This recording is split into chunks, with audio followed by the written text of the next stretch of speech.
Hello भाई लोग, नमस्कार। आप लोगों का स्वागत है इस चैनल की पहली वीडियोस में, जिसमें हम आपको एक्सप्लेन करने वाले हैं माई हीरो एकेडमी का सीजन 7 का एपिसोड नंबर 8। आई होप आप लोगों ने अभी तक सारे एपिसोड 7 तक देख लिए होंगे। अगर नहीं देखे तो यूट्यूब पे जाके एक्सप्लेनेशन वगैरह देख सकते हो। बाकी आज से इस वीडियो पे ये सारी चीजें सीरीज प्लेन होना स्टार्ट हो जाएगी। तो चलिए इस वीडियो को बिना देरी करते हुए शुरू करते हैं। लेकिन अगर आप लोग चैनल पे नए हो, ऑफकोर्स नहीं होंगे क्योंकि चैनल एकदम नया है, तो वीडियो को लाइक कर देना। चैनल पे नए हो तो चैनल को सब्सक्राइब कर देना। चलिए चलते हैं एपिसोड की तरफ। शुरुआत में हमको दिखाए जाते हैं डॉक्टर गरा की, जो कि बंद होते हैं एक जेल के अंदर। उस जेल के अंदर वो बोल रहे होते हैं कि लगता है लड़ाई शुरू हो गई। तभी वहाँ पे एक गोरिल्ला वाला आदमी आता है। वो कहता है ज्यादा बकवास मत कर बुड्ढे, और बोलता है कि मुझे पता है लड़ाई शुरू हो गई है क्योंकि यहाँ पे पुलिस फोर्सेस कम हो गई है। एनीवे सीड हमने जो बोया था वो फाइनली उगने वाला है। इस समय वो डीबी की बात कर रहा होता है। फिर आता है इंट्रो, हमको दिखाया जाता है कि टोया जो कि सोटो की बैक स्टोरी बताने वाला होता है। सोटो सब कुछ बताना शुरू करता है। वो बताता है कि कैसे वो अपने डैड के लिए स्ट्रॉन्ग बनना चाहता था, बहुत स्ट्रॉन्ग बनना चाहता था। वो हमेशा सोटो के लेवल पे बनना चाहता था, इसलिए वो अपने पापा को एक दिन पार्क में इनवाइट करता है, जहाँ उसे ब्लू फ्लेम्स अनलॉक करनी होती है। वो दिखाना चाहता है कि अपने वो ब्लू फ्लेम्स को यूज कर सकता है और अपने डैड से भी ज्यादा स्ट्रॉन्ग है। और वहां पर फ्लेम्स पर उसके डैड नहीं आते, और उस दिन वो शायद कहीं बिजी रहे होंगे। वो सोचते सोचते वो रोना लगता है, और रोते रोते उसके शरीर पे पूरी आग लग जाती है। एक बच्चे के शरीर पे आग लग जाए, और वो तो जैसे बच्चे के जिसकी बॉडी पूरी आइस की बनी होती है, यानी बिल्कुल भी हीट रेजिस्टेंट नहीं होती है, और उसकी फट जाती है। और वो उसकी फटने के बाद वो रोने लगता है, और रोने के बाद वो चिंगड़े मारने लगता है। और एक पानी के फव्वारे को चुना गया है नेक्स्ट ईयर की तरह। और जहाँ पर जितने भी बच्चे होते हैं सभी नेक्स्ट ईयर के तरीके से थे, इसलिए यहाँ पे टोया को जिंदा रखा गया था, क्योंकि उसको भी सिगराकी की तरह एक एयर माना जा रहा था, ऑल फॉर वन एनीवेज। फिर भी उसको पता चलता है कि 3 साल बीत गए हैं, फिर भी वहाँ पे उसको मिस्टर सनी से मिलता है। सब लोग कहते हैं गैंग ज्वाइन कर लो, पर वो नहीं कहता कि मैं गैंग नहीं ज्वाइन करूंगा। सब कुछ उसे याद आ जाता है कि वो एक हीरो बनना चाहता है, कैसे सब कुछ सोता रहता है। फिर वो उसके लिए डॉक्टर गराकी बताते हैं कि क्या तुम्हारे ऑर्गन्स में इतना ज्यादा डैमेज हो चुका है कि तुम अब कुछ भी नहीं कर सकते, तुम्हारी स्किन भी फट गई है, और उसके बाद जो भी पार्ट्स तुम्हारे पास नहीं बचे थे उनको रीजनरेटिव टिश्यू से रिप्लेस कर दिया गया है। तुम्हारे सेंसर डल हो चुके हैं, और तुम अच्छे से क्लियरली ना सुनाई देता है ना दिखाई देता है। ये सब सुनने के बाद वो गुस्सा आ जाता है, गर्मा जाता है, और गर्मा के आग लगा देता है। ये सब बातें डॉक्टर राकी उसे गोरिल्ला से बताता है कि डॉक्टर गोरिल्ला सुन के कहता है क्या खतरनाक प्लानिंग की है भाई तुम लोगों ने, शुरू से अंत तक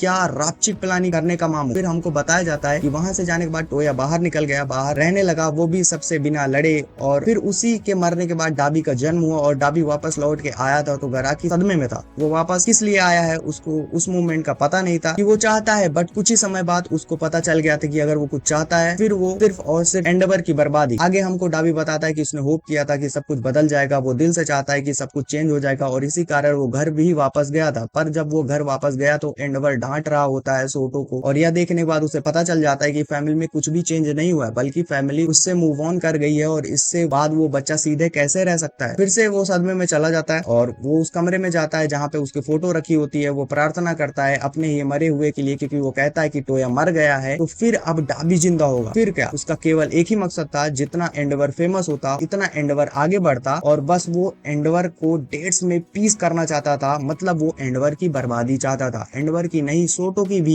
क्योंकि सोटो वो सब कुछ था जो कि वो नहीं था, क्योंकि वो नहीं बन पाया था, और इसी कारण उसको वो सब कुछ मिलता है जो कि डीबी को नहीं मिला था, यानी एंडेवर की अटेंशन। वो कहता कि मैं आज तुमको मार दूंगा और यही मेरे बर्थ का प्रूफ होगा तुमको, मतलब सोटो को। फिर हमको बताया जाता है फ्लैश फायर फिस्ट के बारे में, जो कि एंडेवर का अल्टीमेट मूव है, जो कि उसने अटेम्प्ट किया था अलमाइट के पीछे। और ऐसा करने के लिए होता है कि फ्लैश फायर फिस्ट बहुत सिंपल काम करती है। आपको फायर लेना है, अपने हाथ में कंप्रेस करना है, जितना छोटा कंप्रेस कर सकते हैं, और उसके बाद उसे अटैक करें काइंड ऑफ लेजर की तरह। अगर आप फायर को कंप्रेस करेंगे तो अंत में लेजर ही बन जाएगी। फिर क्या, इसके बाद दोनों में मार चालू होती है टोया और सोटो के बीच। टोया चिल्ला के कहता है सुनने के लिए धन्यवाद, अब मैं तुम्हारी कुटाई छटाई करूंगा। और वहां पर अलमाइट की स्टैचू भी पिघल रही होती है। टोया की गर्मी, उसकी पावर इतने ज्यादा थी कि खुद भी जल रहा होता है। एक्चुअली वहां पे मरने के लिए ही आया था, शुरू से लेकर अंत तक उसका एक ही मकसद था कि वो सुसाइड करने वाला था, पर वो अपने साथ किसी न किसी को लेके मरने वाला था, एकदम आइस की तरह, एजेंट की तरह। जो वहां पे बाकी एंडेवर के साथ साइड किक्स थे वो भी सोटो की हेल्प कर रहे थे, एटलीस्ट जगह दे रहे थे सोटो को ताकि वो अपना स्पेशल मूव यूज कर पाए। और इसके बाद वो पहले कुछ कर पाए, डाबी वहां पर आ जाता है और वो छटाई चालू कर देता है सोटो की मुक्के पे और लातों पे बरसात कर देता है, दीवार पे धंसा देता है। वो कहता है कि तुम्हारे पास इतना सारा टैलेंट है, तुम कैसे इतने सारे टैलेंट को इस्तेमाल करोगे, फिर भी तुम कुछ नहीं कर पाए, तुम तो एक नंबर के नल्ले हो। जिसकी सोटो एक्सपेक्ट करता है और कहता है कि हाँ मैं मूर्ख था, बेवकूफ था, फूल था, जो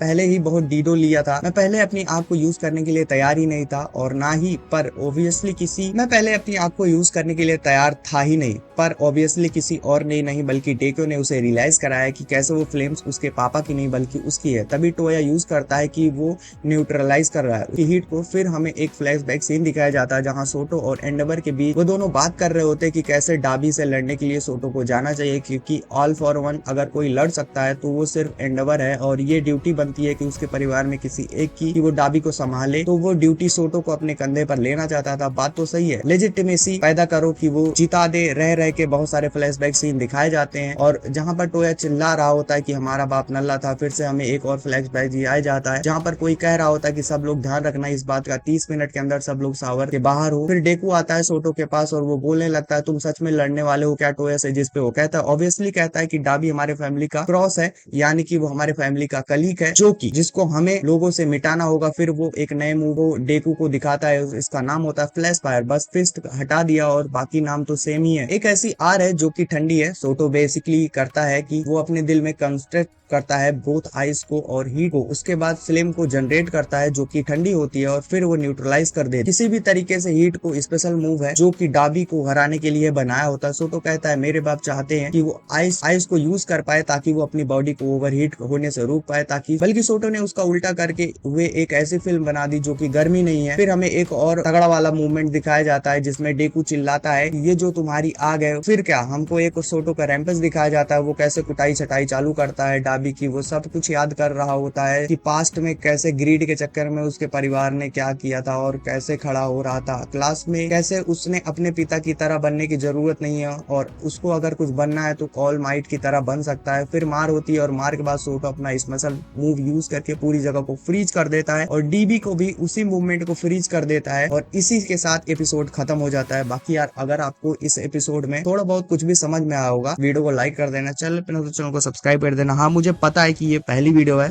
थोड़ी बहुत इसमें आपको फॉल्ट दिख रही होंगी क्योंकि ये सारे एपिसोड यार जापानीज में आते हैं, मुझे देखने में दिक्कत होती है, उसको ट्रांसलेट करना पड़ता है, बहुत दिक्कत होती है। बाकी मैं आपको मिलता हूँ नेक्स्ट वीडियो में, तब तक के लिए टेक केयर, बाय बाय।